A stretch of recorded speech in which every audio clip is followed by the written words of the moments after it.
yan. Oh, si Abraham, paborito ni God. Kaya laging tinetesting ni God yun si Abraham eh.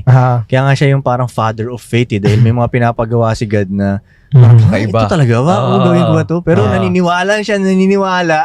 Yun. Ako para sa akin ganun eh. Pag the more na tinitesting ka ni God, paborito ka talaga nito. Tinitesting ka niya na tinitesting. Oo eh. nga, Correct. Bago niya ibigay yung blessing, ititesting ka muna niya ng ititesting. Yeah. Diba? Hindi naman niya ibibigay ng basta-basta yun Gusto eh. mo ba talaga to? Oo, ganun, tol. Oo nga, Susubukan ka Kasi niya, si no? Abraham naman, ginawa niya rin. Kahit, Oo, ginawa kahit di niya rin. alam kung ano Oo, mangyayari. ginawa niya. Ano? Bago, yun para sa akin, bago niya ibigay yung blessing, ititesting ka muna niya. Kaya minsan, akala mo nahihirapan ka, testing yan. Siyempre, iniisip ni, deserve mo ba talaga pag binigay ko na sa'yo yung blessing? Diba?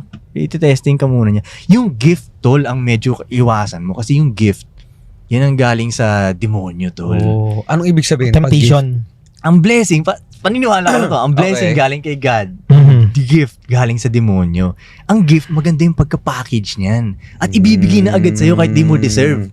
Bibigay. Pero maganda yung pagka-package. Gold yung labas, pero pagbukas mo, tayo yung nandoon. Kumbaga, meron, kaya parang yan, may darating sa inyong opportunity na pera na parang, okay tong perang to pero gift pala siya. Pag tinake mo yung pera, yung mafa-fuck up yung buhay mo. Yes. Di ba? Magkakagulo lalo lahat. Nagkamali ka tuloy dun sa tinanggap mong gift na yun, di ba?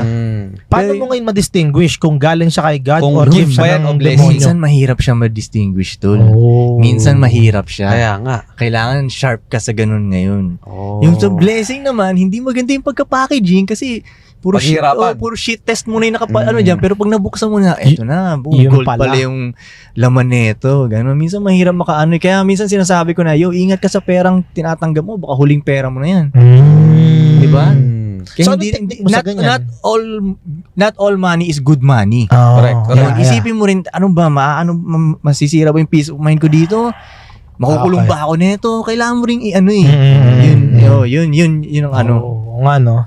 Minsan, di ba, nakakatempt di ba? O ito, Nakakasilaw. no, magkaka-instant 3 million ka dito, ito lang gawin mo. Yun pala, last na 3 million mo na yun. No? Di ba? Correct. Correct. Yun.